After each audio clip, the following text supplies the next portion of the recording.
Welcome to the next section. Hopefully you survived the intro to GitHub, as well as the new commands like git clone and git push that we covered, all very important stuff. In this section, we are continuing to talk about working with remote repositories, specifically GitHub repositories, but you could sub in GitHub for other services. They're just not that popular, as we've already discussed. Specifically, we're focusing on two commands, git fetch and git pull. They both have to do with getting changes down from a remote repository like a GitHub repo. So if we're working with collaborators and our repository changes, how do we get those changes down? We've seen the other half pushing up with git push.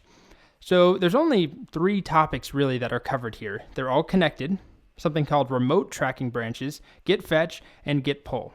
And I've marked them all in yellow because they are a bit, I don't want to say trickier, but meatier. So they're all yellow. They're all critical. If you want to work with remote repositories, you could use Git your entire life and never share your changes with anyone, at which point you wouldn't need GitHub, you wouldn't need to push or to pull or to fetch or anything like that. But if you plan on collaborating, critical. All right, so let's talk about these commands and get more practice working with GitHub. Here we go. So this section is focused on getting code down from GitHub to our machine. And this is really important when we're collaborating with others because those other people will be changing our repositories, making new commits, pushing those up. How do we get those down? So before we talk about the different commands, git fetch and git pull, we have to understand a little bit more about how cloning a repo works and how remotes work. So when we clone a repository, whatever the repository is, whether it's one I made or I'm cloning React or some really popular open source repository, what happens is that, we have at the very beginning, nothing on my machine. We have the GitHub repository. Let's just say it's 3 commits, 1 branch, the master branch. When I clone that, of course, git clone this URL, I end up with the 3 commits, all files from the repository. We have a Git repo, right? We didn't have one before, now we do. And I have the master branch. But there's actually 2 branch references here, and we've only talked about one. So there is the standard master branch reference, a regular old branch reference.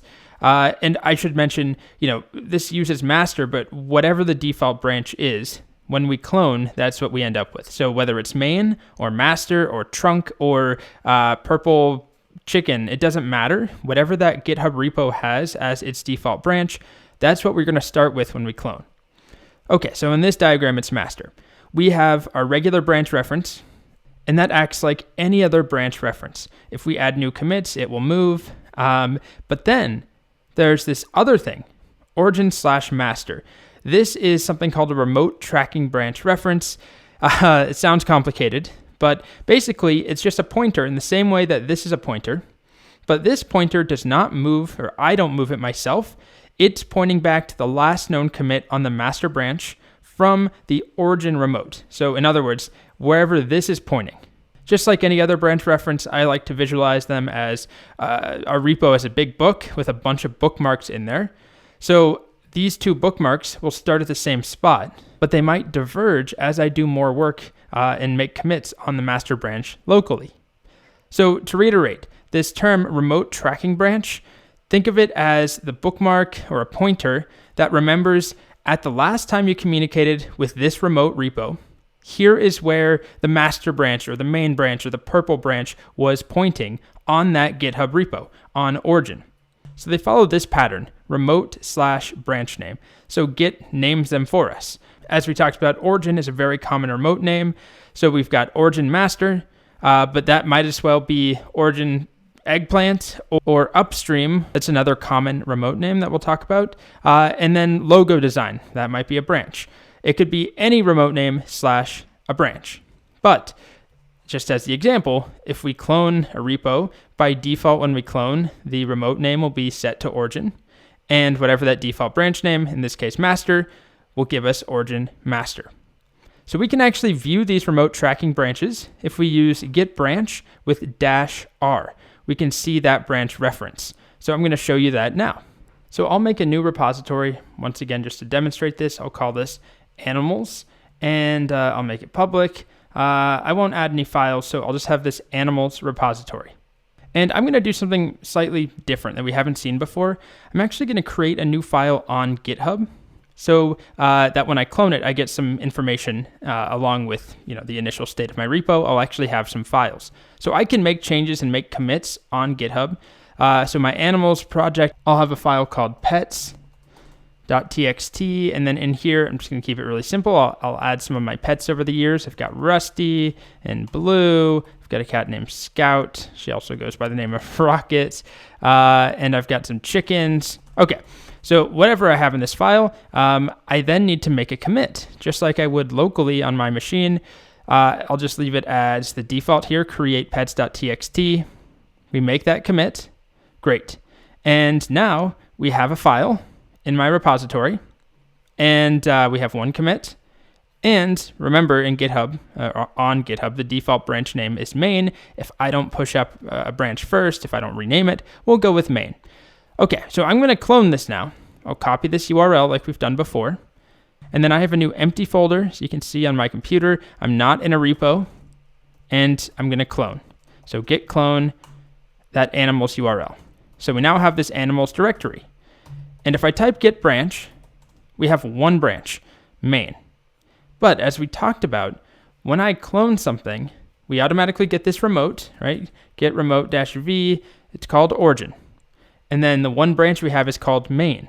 But Git sets up a remote tracking branch for this main branch on origin. It's this little reminder here, in this case origin master, but in our case origin main, but it's a remote tracking branch, a bookmark that holds the spot, the most recently known state of the master branch on origin, or in our case, of the main branch on origin. So right now, if I take a look, remember I can do this, git branch -r, I can see this origin/main, so the main branch on origin, that is the remote tracking branch. So currently, if we were to diagram this, we have two branch references pointing at the same commit because I just cloned. But in the next video, we'll see that we can get them to diverge, and we can check one out and see the differences. All right, so imagine we have this hypothetical repo with 3 commits that we cloned, and there's a master branch. And then, of course, we have this remote tracking branch we talked about that says this is the last known spot that we know of for origin/master. The master branch on the origin GitHub repo. Anyway, I do some more work. What happens? If I'm on the master branch, I make new commits, that master pointer updates, just like it always has when we've made branches and worked on branches and made new commits. That branch reference moves, it refers to the latest commit on that branch. So I might have 2 new commits, and you'll see the remote branch reference doesn't update, it doesn't move. That's the point. It stays at the last known spot for origin master. This is just master. Origin master is the master branch on origin, whatever that GitHub repo is. So let's demonstrate this. Let's make, on this animals project, right, I've got my main branch. And again, instead of master, it's main this time. On this main branch, I'll go ahead and make some changes. I'll make a new commit. So we've got this pets file. Here it is. I'll make a change or 2. Why don't I add my 2 childhood cats that are no longer with us?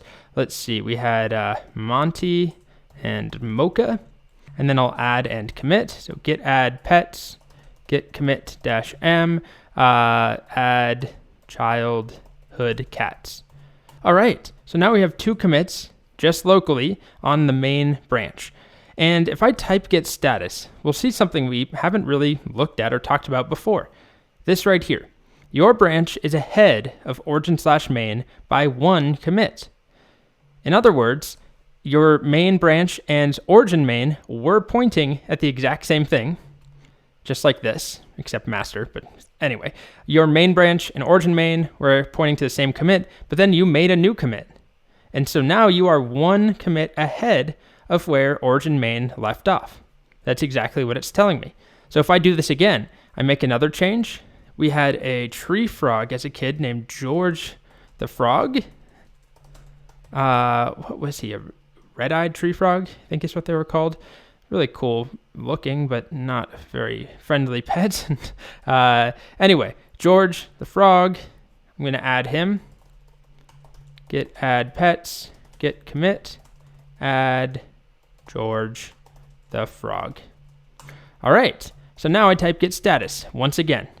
Now we see your main branch, which is what I'm on, right? On branch main, is ahead of origin/main by 2 commits now. So in other words, we're at this point where there are now 2 commits that master has since the last known spot of origin master, or in our case, origin main. Anyway, they have diverged, and that's fine. That's totally normal, right? That's the point of this tracking reference, this remote tracking reference, is so that you know how far ahead you are, and it will update when we get new updates from the GitHub repo, right? We can change this. We can go ask to make sure, are there new commits? Am I missing stuff? And this might move somewhere. But anyway, we haven't gotten to that yet. That's where fetching and polling come in. But what I want to show you is that if you wanted to, if you were ahead of origin master or origin main or whatever it is, like we are, we can still take a look at origin master or origin main. We can check it out. So imagine this is our scenario, and we wonder, what did this project look like when I first cloned this repository or when I last got an update from origin? If you want to know, you can check out origin master. So you will go into detached head, just like anytime we've done this before, checking out a commit. Don't panic, don't freak out. So let me show this. I'm going to go back here. We are ahead of origin main by 2 commits. This is what it looks like right now when we have these 2 new commits, right? These are new lines. I type git log, 3 total commits. So if I go back, git checkout, and remember, I can always see that remote tracking branch right there, origin main, git checkout, origin/main. Okay, we're in detached head. You can look around, blah, blah, blah. Here we are. This is what it looked like. This is that reference, that bookmark to origin main. From the last time we communicated with GitHub, this is what we had for the main branch. So I've moved ahead by 2 commits. If I wanted to work from here, just like any time that we've been in detached head, I could make a new branch and start working, or I can undo. I go back to main. If I just wanted, I'm done. I just wanted to poke around and see what it looked like. But this is just to show you really as an illustration of the fact that this is a reference to where we were, where the main branch was last time we communicated with GitHub. And now I can go back just to the actual main branch, git switch main. And this is where we are now, right, on my local machine. So now, of course, if I want these 2 commits that I have that aren't on GitHub, if I want them up on GitHub, it's as simple as pushing them, right? Git push origin master. Nope, origin main. Old habits die hard. There we go. Git push origin main. Refresh. And we see we now have our new commit here. Add George the Frog. I can take a look at pets.txt. Okay, so we have Monty, Mocha, and George the Frog. And if I look at all the commits on this repository, just go back, 3 total commits now. The original one, and then 2 that we just pushed. And now if I type git status, we're no longer 2 commits ahead. It says your branch is up to date with origin main. We just communicated with that GitHub repository, that remote repo called origin. And now our local repo knows what origin main looks like. It has a new version of that pointer, right? It's pointing at the same commit that main is pointing at. But if I make new commits on main, then of course they diverge. So I'll do that one more time. I'm not going to show you anything new. I'm just going to repeat the process. Let's see, another pet that I had as a kid. Oh, my trusty dog Wyatt passed away a couple of years ago. So we'll add him, git add dot, git commit -m, add Wyatt, rest in peace. Okay, I type git status, and now I'm ahead of origin main by 1 commit, right? So if I check out origin main, git checkout origin/main, we see Wyatt is gone. This is what the file looked like. This is what the repo looked like the last time we communicated with origin, which was just a couple seconds or maybe a minute ago when we pushed. So this is what it looked like. If I go back, which I can also do with git switch dash, we now see that we're ahead of origin main by 1 commit. So now I can push that up too, git push origin main. And when that finishes, we see we're now up to date with origin main. And if I refresh, we should see a 4th commit. There it is. All right, so I'll stop there. So now that we've talked about remote tracking branch references, quite a mouthful there, let's talk about working with remote branches. So for example, if we have a repo that we clone or that we want to work with that has multiple branches on GitHub, how do we work with those branches locally? Let me demonstrate what I'm referring to. I'm going to go to this repository I've made called Remote Branches Demo. You can find the link along with this video. I recommend you try this. So on the main branch, the default branch, we have two files, cactus with a nice cactus ASCII art and rose with rose ASCII art. But there are 4 total branches. And when I clone this repository, I'll copy that URL. I'll go to my local machine. We'll back out. Sure, into here, not a repo, git clone, and then this URL. All right, so we now have this remote branches demo. And if I type git status, I'm on the main branch. Okay, that's the default branch. As we've seen, if instead the default was master, that's the branch I end up with. Whatever the default branch is when I clone, that's what I get. So what about these other branches? Do I have them here? Git branch. No, I only have the main branch. So how do I work on, for example, the food branch where we have banana and popsicle? Or how do I work on the movies branch where we have Ghostbusters and Bambi? Well, it's actually not bad at all. I'll demonstrate it here. So in our example on these slides, we have a master branch that's the default and a puppies branch. Both of these are on GitHub.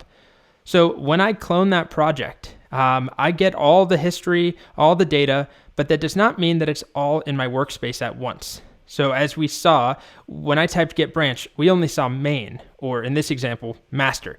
I don't see all these other branches, right? Just main. So what exactly is going on? Well, if we look at the remote branches, remember the -r, it's a very different outcome. Git branch -r, and we see every one of those branches, origin/fantasy, origin/food, main, and movies. So my local repo, it knows about all of those branches, and it has a remote tracking reference where it can tell me where each one of those is. Remember, they're just like a bookmark that says, this is where fantasy is, this is food, this is main. So we know about them here. My repo knows them, but I don't see full-fledged branches for them. So how do I make that happen?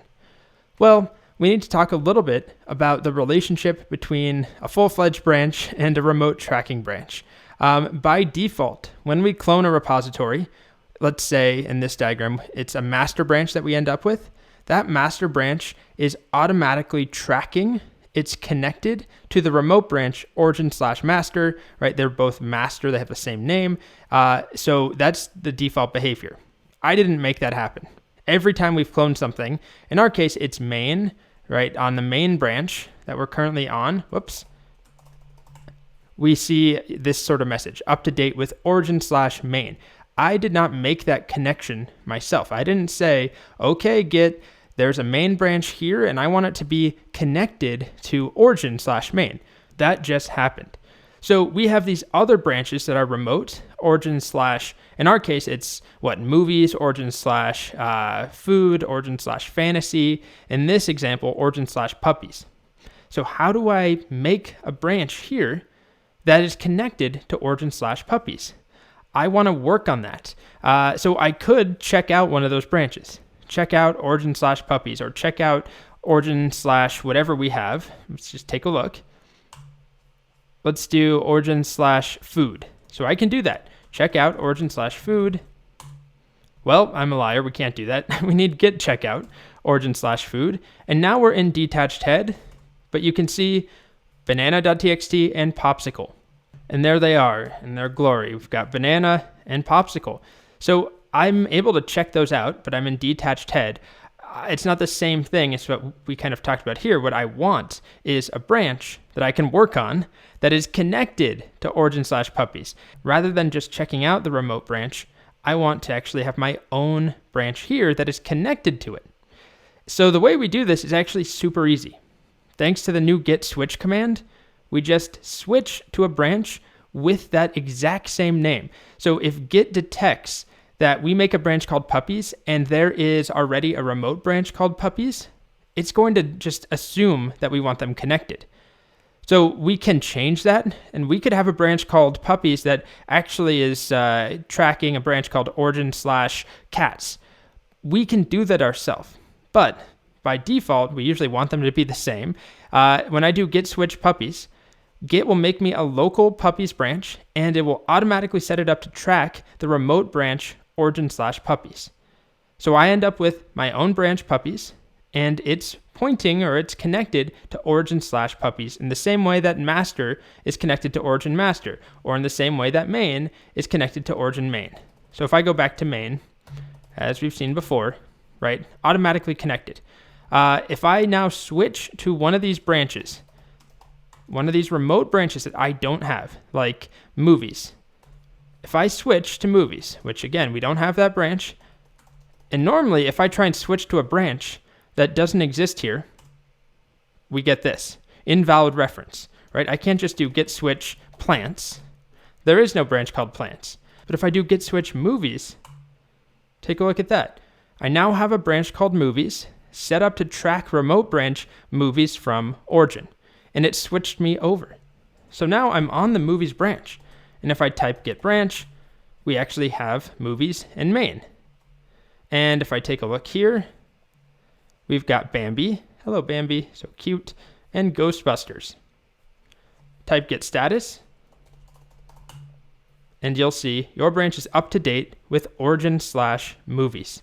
So we're now connected. This branch movies is referencing, it's tracking origin/movies. So the old way of doing this, just so you know, before git switch, it looked like this. It was slightly harder to remember and definitely clunkier. So git switch simplifies this a lot. If you want to work on a branch that is on a GitHub repo, you don't have it locally, you just use git switch and then the name of the branch.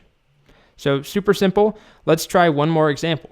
So I can view all those remote branches, git branch -r. Let's go to the fantasy branch. I could check it out, right, and just go into detached head and take a look.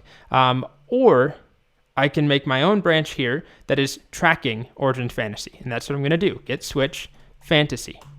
Branch fantasy set up to track remote branch fantasy from origin. I'm on this branch fantasy now. I have 3 branches locally. And over here, we see centaur and dragon. So let's make a change. I'm going to add a new file in here. How about on this fantasy branch, touch phoenix.txt. And I have a phoenix that I've copied from a free ASCII art website. Okay, so I'll add that. Git add phoenix, git commit, add phoenix.txt. All right, so what will I see when I type git status? Well, my fantasy branch is now ahead of origin/fantasy by 1 commit. Just like in the previous video, we had our main branch ahead of origin/main. So that means I have work on this machine. I have 1 commit on the fantasy branch that I can push up. So just like any other branch, git push, and then the remote origin, and then the branch we want to push. And if I want to push my new Phoenix commit, it's on the fantasy branch, so that's the branch I'll push up. And then if I head back to GitHub and I switch to our fantasy branch, we now have Phoenix showing up. All right, so what I wanted to show in this video is that if we use the git switch command and then a name of a branch that may not exist locally yet, but is a remote branch, if we use the correct matching name, Git will make us that branch locally and set it up automatically to track the remote branch with the same name. So that's really, really useful and very common. If somebody tells you, hey, I just pushed up a new branch called bug fix, or help me, Colt, I'm stuck. Well, I don't have that on my machine. I can easily get it by using git switch. Okay, so in the next video, we're now going to talk about a new command called fetch. So now we're going to start talking about fetching and polling. So I'm going to start with a hypothetical. Here's some diagrams. Once again, we have a local repository, and then we have a corresponding GitHub repo. And currently, let's say I just clone down the local repo. I'm entirely up to date with whatever is on GitHub, right? I have the master branch pointer and origin master, both referring to this latest commit. But I go on to do some more work, and as we saw previously, they now have diverged. I have a commit that the GitHub repo, the origin repo, does not have. But I'm also working with some collaborators. And in the meantime, while I was working on this yellow commit, whatever that is, those collaborators, let's just say one person, Bobhead, added 3 new commits that you can see up there in green. So those are on GitHub. They're on the master branch. Let's say there's just one branch. So the master branch, they're on GitHub. I don't have them locally. I do have my new commit, but I don't have those new commits coming from Bobhead. So how do I get those changes?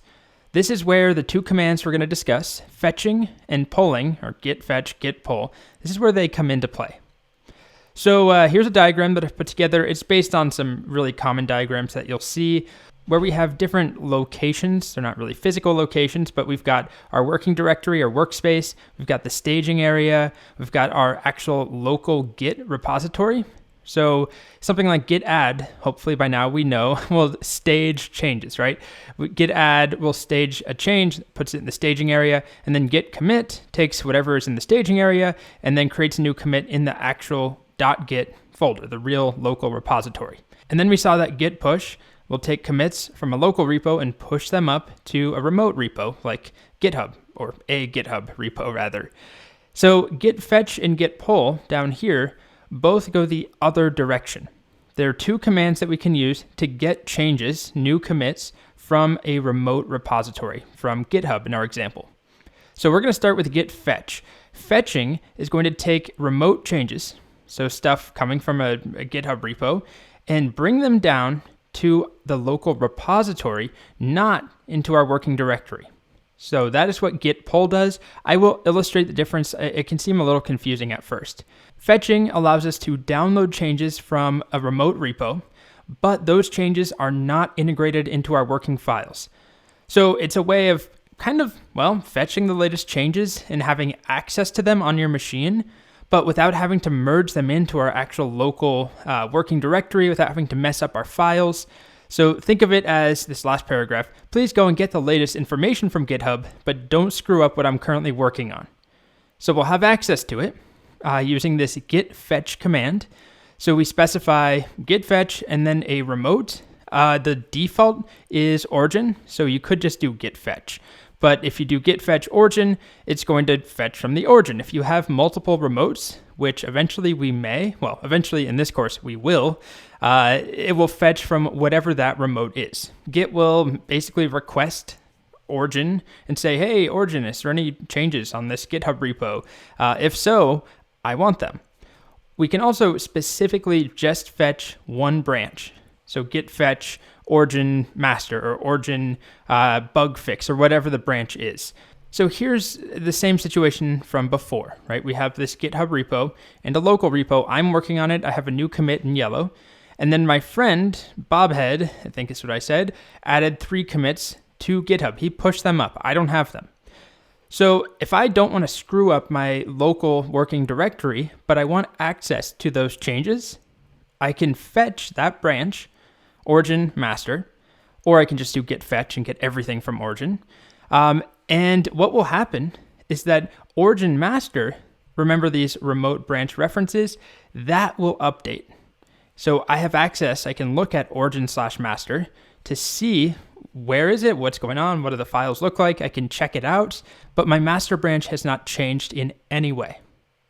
That's exactly what this slide says. I got ahead of myself. I now have these changes on my machine, and if I want to see them, I can go check out origin/master, but my master branch is completely untouched. So basically, I've downloaded the changes, but I have not integrated them into my working directory, onto any branch that I'm working on. So if I lost internet, I would still have access to all of the work as of this moment in time that I fetched, right? I don't need the internet to go look at this stuff. It's on my computer. It's just not in my working directory. So that's why in this diagram, we've got fetch going from the remote repository, fetching changes down to our local repo, but not into the workspace. So in the next video, I'm going to demonstrate this, but for now, all that you should know, or the recap really, the main takeaway is that fetching allows us to get changes from some remote repo without actually integrating those changes into our working files. So we can go take a look, see what changed, what's new on Origin or on any other remote, And we could specify if we only want to fetch one branch from a given remote. Otherwise, it's going to fetch all branches. So in the next video, I'm going to demonstrate this. All right, so I'd like to demonstrate using git fetch. And in order to do that, I need to have some changes on a GitHub repo that I don't have locally. Normally, this would come from collaborators, right, from other people I'm working with who are pushing their own changes up. But right now, if it's just me, I kind of need to fake that, or at least change the GitHub repo in another way. And I can do that. You can make any GitHub repo and manually add files and edit files. So that's what I'm going to do. I'm going to go on GitHub. So first of all, I'm working on this remote branches demo where I've got the ASCII art. So I've got the fantasy branch. We added that Phoenix into, and then I've got, three other branches. Let's go to the food branch, and I'm going to create a new file on GitHub. I won't have this on my machine, so I can create new file. And then I'm using this ASCII art website. I'm just going to take this apple and paste it in here. So if you're following along or doing something similar, you can edit any file on GitHub, assuming it's in a repo you own. And when you do that, as you can see here, it's going to generate a commit. And I also need to come up with a name for the file. So I'll do apple.txt, and then I'll create it on the food branch. I could create a new branch. I'm not going to do that. I'm adding this to the food branch. Okay, so now it shows just like any other commit. I have a new file, create apple.txt. It's showing up right here. I'm going to switch now to a different branch. How about to the movies branch? And I'll copy this Tinkerbell ASCII art and put that in a file on the movies branch called Tinkerbell. Tinkerbell.txt, and I'll paste that in. And I'll commit again to make a new file on the movies branch. So all of this that I've done so far, it has nothing to do with fetching. We're just updating the repo so that now we have stuff on GitHub that I don't have present on my local machine. And again, normally the way this would happen is that somebody pushes up changes from their own local repo, if I had collaborators. All right, so now we have 3 files on movies, and we have 3 files in food. Locally, let's start with the movies branch. If I go to the movies branch here, so just make sure I don't have any changes here, git switch to movies. All right, I just have 2 files, right? If I type git status, it says I'm up to date with origin/movies, but that just means I'm up to date with what my local repo knows origin/movies was, not what it exactly is at this one moment in time, because it can change. My repo is not constantly asking, hey, is there new stuff? Is there new stuff from GitHub? I have to do that. I have to tell it, go fetch changes. Go fetch the latest. So that's what I want to do right now. I want to get the changes. Let's say my friend told me, what did I say his name was?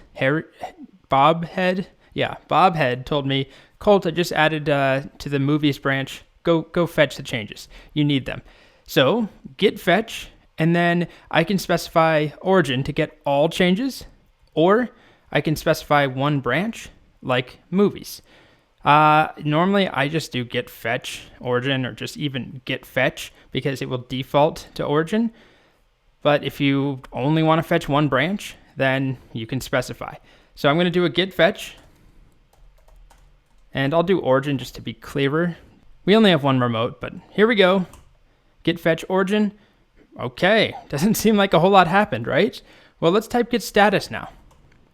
Now I see a completely different message. It says your branch is behind origin/movies by 1 commit. So we can tell origin/movies that remote branch reference has been updated. It's the equivalent with different branch names of what we saw here, where we had master, origin/master was updated when we fetched to point to something new, but my branch itself is unchanged. So the same idea, but swap in movies. My movies branch is here, and origin/movies is pointing at a new commit. So if I go back, let's take a look at our files. Just 2 files in my working directory. I don't have that new work. If I type git log, not fur, git log, I don't see that new commit either. Nothing has changed in my working directory. However, origin/movies is now pointing to something new. It's pointing to a new commit, and I can take a look at that. I can do git checkout origin/movies. I just want to take a peek. What is the work that Bobhead did? And now I enter detached head. And now I see, oh, yeah, Tinkerbell is here, right? Ghostbusters is here, Bambi, but this is the new work. Okay, and if I type git log here, we see create Tinkerbell. That was the most recent commit because we are looking at origin/movies. So I could make a new branch from here if I wanted to, but what I'm actually going to show you next is how we can use the pull command to help us out if we actually want to integrate these changes into our working directory. But for now, fetch is just getting those changes from GitHub or any other remote repo, and it brings them down to my machine. It just doesn't integrate them. So I can switch branches too. Let's make sure I get back out of detached head. So let's switch back to movies. Okay, so I'm still behind origin movies by 1. Now let's switch to, what was it, foods? No, food. All right. And, oh, we didn't even have food on my machine at this point. I hadn't actually worked on it. So I just saw a message. I cleared it, unfortunately, but it said it set up the branch for me. And if I take a look at what we have, it's already up to date. It has that Apple file. So that's kind of a unique case because I hadn't even bothered looking at this branch yet. But because I switched to it for the very first time and I had just fetched, it used the most recent information that it fetched. From, remember, we have these remote tracking branches. Remember, git branch -r, it used origin/food. So I'm going to make one more change. Let's do another food. So we'll go back to food here, and I'll add a new file. And I guess I'll take this, is it tea, coffee, whatever this is. We'll put that, we'll call this, coffee.txt. So I'm making a new file. On the food branch, I'll commit. Okay, and now I'm going to go back here, and if I type git status on the food branch, it thinks it's up to date. It is up to date with what we have, origin/food. But I can get more recent information, more up-to-date information. This time I'll just show fetching a particular branch. It will work exactly the same way. Git fetch origin food.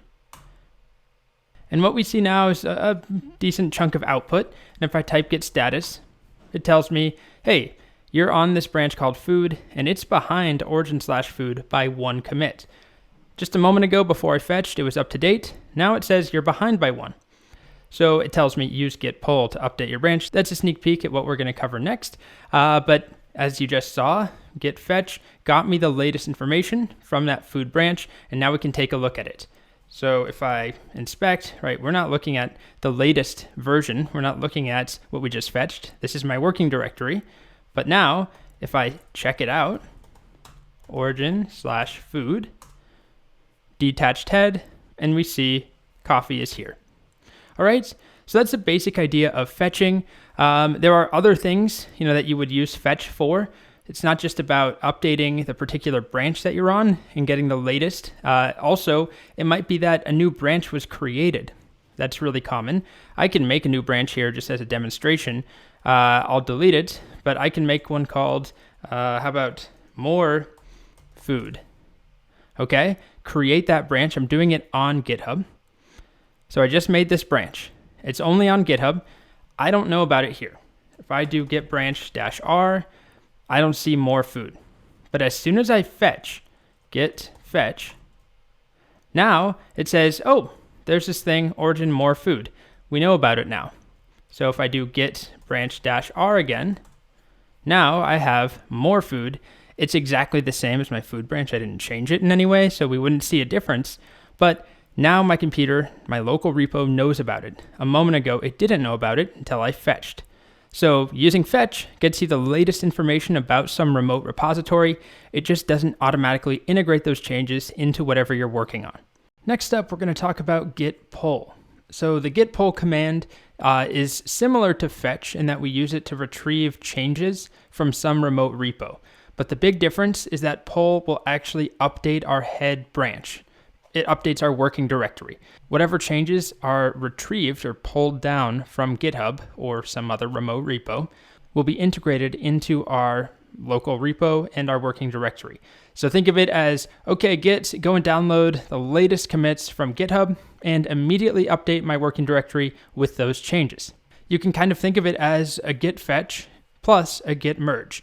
So fetch in the sense that we are updating the remote tracking branch with the latest changes from some remote. So go and get the latest changes from, origin master or origin main or origin food. But then second step is take those changes from the remote tracking branch and merge them in or update my current branch that I'm on with those new changes. So the syntax looks like this: git pull, and then a remote name and a branch name. What really is important to understand is that where we run git pull from matters. So whatever branch I'm on, that is where the changes will be merged into, where I'm pulling down to. So for example, if I am on the master branch and I run git pull origin master, it's going to fetch the changes from origin master and then merge them into my current branch, which if I'm on master, then it's master. So it fetches and then merges, and just like any other merge, that can sometimes result in merge conflicts. So we need to resolve those just like a normal merge. So I'll demonstrate that, but why don't we start with something that won't result in a merge conflict. All right, so let's use our movies branch. I think I'm already on it. We have this movies branch. I did fetch in the previous video the most recent changes, right? We have Tinkerbell, but it's not on our actual branch. We just have it on the remote branch. So we have origin/movies, but I don't have Tinkerbell here in my working directory on the movies branch. So if I want to get those changes from the movies branch, I can do git pull origin, and then the name of the branch I'm pulling, movies, and I want to pull down to the branch I'm on, which is movies. So if you go to GitHub, or this is going to be hard for you to do unless you're editing the repo yourself, and I'll have an exercise so you get practice with this. On the movies branch, we have Tinkerbell here. I don't have that commit here. So I'm going to pull, and you can see it updates. If I type git log, I have a new commit here. So now my movies branch and origin movies, they're pointing to the exact same commit, right? And if I type ls, we see Tinkerbell right there. And over here, I see that file. So I pulled that down and it was merged into this directory.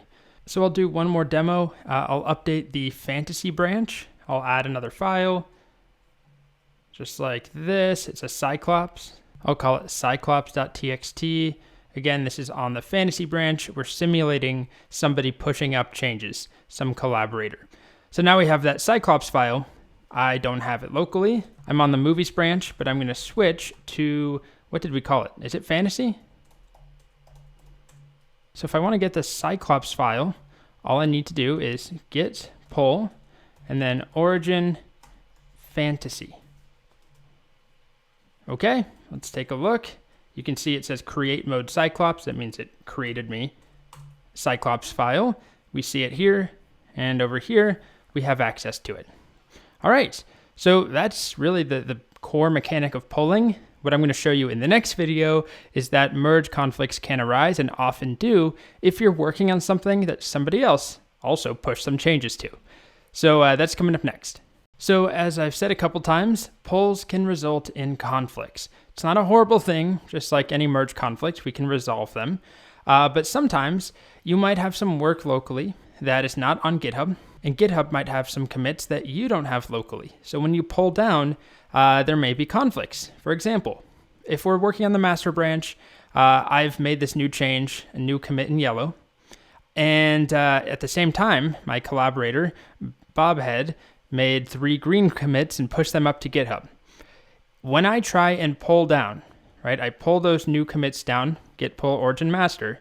Just like when we're merging, sometimes we get a fast forward merge and things go pretty smoothly. Sometimes Git can figure out how to merge things automatically, but sometimes there might be conflicts if we're changing the same files, if there's, conflicting changes. So when that happens, if there are conflicts, then Git is going to ask us to resolve them and figure it out and commit the changes.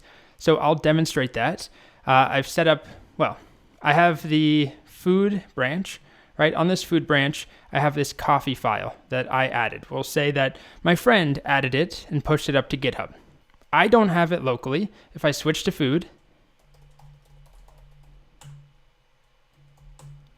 I don't have coffee, right? I have apple, banana, and popsicle. And let's say that I decided, I really want to make a coffee file in here. So I'm going to make my own coffee, touchcoffee.txt. And then I'm going to open it up and put some coffee ASCII art, something different than what I have on GitHub. All right, so I paste this in, just another ASCII art coffee. And I'm going to add and commit that. Git add coffee, git commit -m, add my coffee art. All right, so now what I want to do is share that change that I've made and get it up on GitHub. But as a good practice, before you ever push something up to GitHub, you want to pull down and see if there's changes, right? If there's anything that is going to be problematic, any conflicts. So that's what I'm going to do. Git pull origin, and I want the latest changes from the food branch. But remember, I have a commit on here that does not exist on GitHub, and GitHub has a commit on the food branch that does not exist on my machine. So when I do that, oh no, who could have ever predicted this? Conflict in coffee.txt. Automatic merge failed, it doesn't know what to keep, fix the conflicts, and then commit the results. So this is what came from GitHub that our collaborator, whoever that was, Bob, had added, and then this is what I had locally. So do I want one? Do I want both? Let's do both. Why not?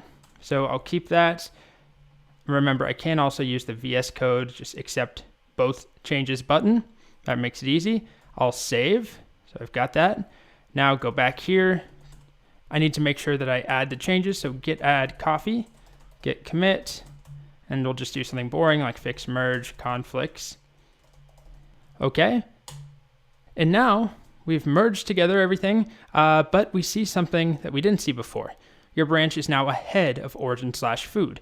How is it ahead?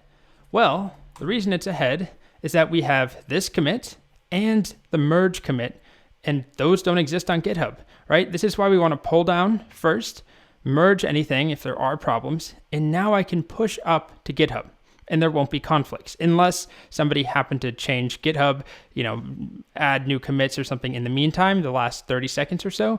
Otherwise, we'll be good to go. So origin/food is still right here. This is what GitHub looks like at this point in time. It has the original coffee.txt file on this food branch, but it doesn't have my coffee commit, and it doesn't have the merge commit. So all I need to do now is git push, and then I can specify origin food. And now if I head over here and refresh, we see that we have a new commit showing up, fix merge conflicts. And if I go into coffee.txt, both of them are here. If we take a look at all the commits on this branch, you can see we've got create the apple. Okay, create coffee.txt. That was the one we did on GitHub. Then add my coffee art. That's the one that I just did locally. And then fix merge conflicts. So that's a simple example of generating a merge conflict when you pull. Some work happened that we didn't have, and at the same time, we did local work that conflicted with the work that was done and pushed up to GitHub. So when I pull down, there's a merge, and sometimes merges result in conflicts. All right, so that is the basics of using git pull. The last thing I'll show you with pull is a shorter syntax. That's the next video. Often when we're using git pull, we can get away with an even shorter syntax where we don't need to specify the remote or the branch we want to pull. Because it's really common to be on some branch, right? I'm on the food branch, and if I want the latest from origin food, that's where I would want to get changes from. Normally, I'm not going to pull some other branch onto the food branch. I want the latest from food on GitHub. So I could do git pull origin food. I'm on the food branch. I want food changes coming from origin. We only have one remote right now, so it should be origin anyway, right? We haven't configured another remote. But origin is just such a common name in Git. Again, you can change all of these, but it's so common that it will default. Git pull will default to origin if you don't specify a remote. And the branch will automatically default to whatever tracking connection is configured for your current branch. And as in every example we've done so far, the tracking connections are set up for us. We never specify a tracking connection. I didn't create them. Simply by switching to a remote branch. If you recall, if I go way back here, when we did a git switch, almost there. Okay, when we did this, right, git switch puppies or git switch food or git switch movies, that branch was set up for us and it automatically had a tracking reference to the remote branch. So typically these are just the same name. Puppies, origin puppies. Food, origin food. Main, origin main. You absolutely can configure them differently. I could have my food branch, my local food branch, for whatever reason, track the movies branch on origin. You just normally wouldn't want that. You normally don't do that. So git pull depends on the context of where you are.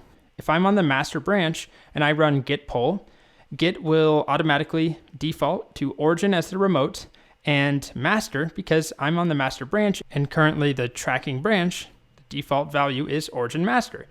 So same thing with puppies. If I'm on the puppies branch and I run git pull, it's just a way of saying, please get the latest changes and pull them down, merge them into this branch from the remote version, from the origin version of puppies. So it's really common to do this because that's normally where you want to pull changes from, right? If I'm on the food branch, I want origin food. So let's do it. I updated the food branch in between videos just to make it faster. I didn't want you to have to watch.